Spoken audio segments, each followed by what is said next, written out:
कल की जो तस्वीरें उत्तराखंड से आई, एक बार को जब पहली तस्वीरें आ रही थी तो वो डर जरूर केदारनाथ के समय जो जिस तरीके की तस्वीरें थी, जिस तरीके का डर था, खौफ था, आशंकाएं थी, वो जरूर कौंधा एक बार दिमाग में। लेकिन राहत की बात ये रही कि कल उस स्केल पे उतना बड़ा ये डिजास्टर नहीं था।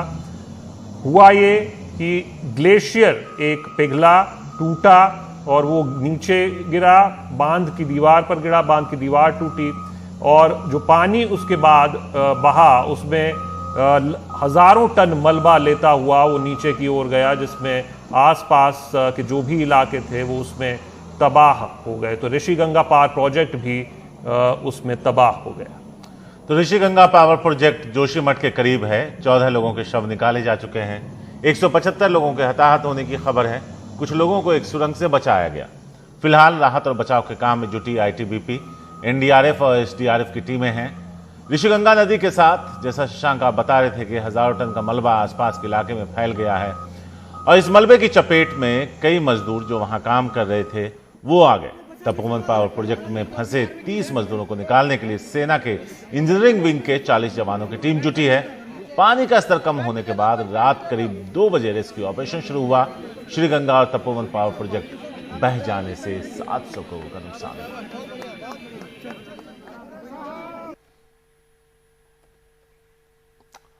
यहां आपको बता दें कि जिस तरह से कल तबाही मची है, उसके बाद अब जो नदी का बहाव है वो सामान्य नजर आ रहा है।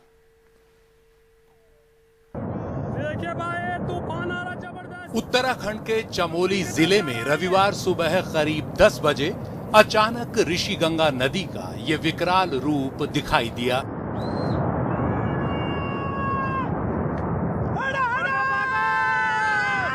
देखते ही देखते नदी ने अपने भयानक प्रवाह से रास्ते में पड़ने वाले ऋषिगंगा पावर प्रोजेक्ट को तबाह कर दिया। 11 मेगावाट के इस पावर प्रोजेक्ट में उस वक्त कई लोग पावर हाउस और सुरंग के आसपास काम में जुटे थे। इससे पहले कि वो संभल पाते, वो सभी नदी के प्रवाह में समा गए। सब कुछ इतनी तेजी से हुआ कि आसपास के लोगों की उन्हें चेतावनी देने की कोशिशें नाकाम रही। नहीं, उनको आवाज दी, भागो भागो। मेरी नजर पहुंच गई थी ऊपर, मैंने कहा भागो भागो उमर। तो साहब वो थोड़ा प्लेन्स के थे, वो भाग नहीं पाए। मैं पहाड़ का बंदा था, तो मैंने अपनी हिम्मत के तो बांध के ऊपर चढ़ते गया। तो मैंने पीछे देखा तो मेरे जो बंदे थे वो भी फ्लड हो गए थे। ऋषिगंगा नदी के साथ आया हजारों टन मलबा आसपास के इलाके में फैल गया और कई मजदूर उसके अंदर दब गए। कुछ देर पहले का पूरा मंजर ही बदल गया।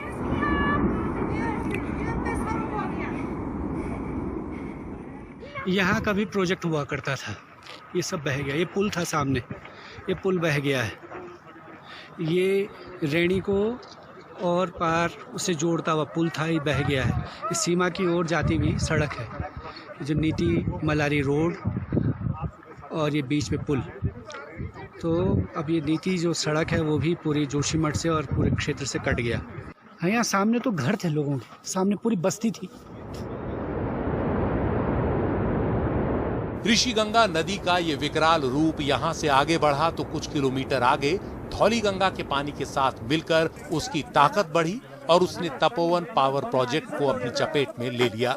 इस प्रोजेक्ट के निर्माण का काम अभी चल ही रहा है। ये तपोवन बाजार, तपोवन शहर, ये सामने नंदा देवी है, जहाँ से ग्लेशियर बह करके आया है, जिसकी वजह से नुकसान हुआ है। अचानक आई इस बाढ़ ने किसी को संभलने का मौका नहीं दिया। ऋषिगंगा और तपोवन पावर प्रोजेक्ट्स में जन धन की भारी हानि हुई। अब जो हमारे पहली ब्रिज हैं उस तरह के कुछ यहाँ पर भेजेंगे। जल्दी से जल्दी कोशिश होगी कि जो लोग अभी एक तरह से फंस गए हैं तो उनको मदद पहुँचाई जाए। संपूर्ण घाट क्षेत्र को प्रतिबंधित कर दिया गया है।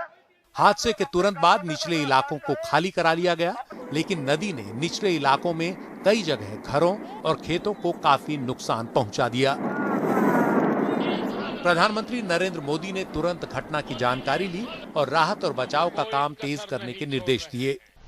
मैं उत्तराखंड के मुख्यमंत्री श्री त्रिवेंद्र रावत जी, भारत सरकार के गृह मंत्री श्री, एनडीआरएफ के अफसर, उन सबसे निरंतर संपर्क में हूं। वहां पर राहत और बचाव का कार्य पुरजोश करने का प्रयास चल रहा है। जोशीमठ से तुरंत राहत और बचाव के लिए आईटीबीपी के सैकड़ों जवान मौके पर पहुंचे। देहरादून और गाजियाबाद से एनडीआरएफ की टीमों को मौके पर रवाना किया गया।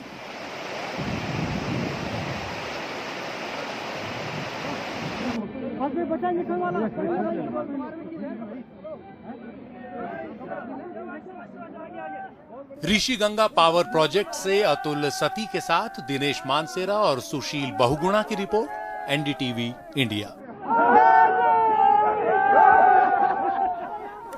और हमारे साथ मौजूद हैं हमारे संवाददाता दिनेश मानसेरा, उनके पास चलते हैं।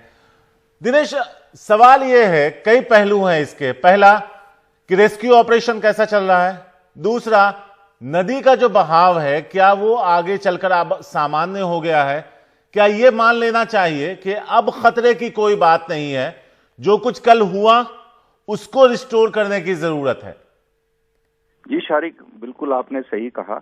इस समय सबसे बड़ी बात तो यह है कि खतरे की कोई बात नहीं है, क्योंकि जो वाटर मैनेजमेंट और प्रशासन के लोग थे, सबने मिलकर के एक स्ट्रेटेजी बनाई थी। जैसे कि टिहरी डैम का पानी जो है वो रोक दिया गया और श्रीनगर जो पावर प्रोजेक्ट का पानी है वो पहले ही छोड़ दिया गया, ताकि जो पीछे से पानी या मलबा आ रहा है वो श्रीनगर का जो पावर प्रोजेक्ट है या उनका जो डैम है वहां पर आकर के रुक जाए। यानी ये बात तो साफ हम स्पष्ट रूप से कह देना चाहते हैं कि ऋषिकेश, हरिद्वार या अन्य जो भी रास्ते गंगा के किनारे बसे शहर हैं उनको कोई खतरा नहीं है, किसी तरह का कोई खतरा नहीं है। रेस्क्यू ऑपरेशन की जहां तक बात है, रेस्क्यू ऑपरेशन रात 2:30 बजे आर्मी के जवानों ने दोबारा शुरू किया था, जब वाटर लेवल नीचे हो गया था। जो टनल में करीब 30-35 लोग फंसे हुए हैं तपोवन टनल में, उसका रेस्क्यू अभी चल रहा है। वो करीब 200 मीटर लंबी सुरंग है और उसमें मलबा भरा हुआ है और अब आर्मी के जितने जो इक्विपमेंट्स हैं वो भी वहां पे लग करके और उस मलबे को बाहर निकाला जा रहा है। जो मजदूर अंदर फंसे हुए हैं उनके साथ संपर्क बराबर बना हुआ है और उनके जो कहना चाहिए उनकी जिंदगी को लेकर के अभी कोई ऐसी संशय वाली बात नहीं है, उनकी जिंदगी सुरक्षित है और उम्मीद की जा रही है अगले 1-1.5 घंटे 2 घंटे के बीच में उन मजदूरों को बाहर निकाल लिया जाएगा। और आपने एक बात और पूछी कि जो घटना है वो हो चुकी। देखिए, जो घटना थी वो हो चुकी, बहुत बड़ा नुकसान हुआ है। अभी भी 170 लोगों का जो फिगर आ रहा है, जो मजदूर लापता बताए जा रहे हैं, वो एक बड़े मलबे के नीचे उनके होने की अंदेशा है और उसको निकालने के लिए इस समय एनडीआरएफ और एसडीआरएफ के जवान काम पे लग गए हैं। यहाँ पे काम को एक तरीके से प्रशासन ने अलग अलग सेक्शन में बांट दिया है। एसएसबी हो गया, आईटीबीपी हो गई, एसडीआरएफ, एनडीआरएफ, ये सब मिल करके शवों की खोज में लगे हुए हैं। जो आर्मी है, आर्मी का जो बंगाल इंजीनियरिंग के लोग हैं वो टनल के काम में लगे हुए हैं। एक प्रशासन ने एक टीम और बनाई है, जो पुल बह गए हैं, करीब 6 पुल यहाँ पर बह गए हैं और उन पुल के पार जो नीति घाटी है वहां पे रसद सप्लाई बाधित हो गई है। उस रसद को भेजे जाने के लिए, हेलीकॉप्टर से भेजे जाने के लिए वो व्यवस्थाएं वहां पे की जा रही हैं। शारिक, शुक्रिया दिनेश इस जानकारी के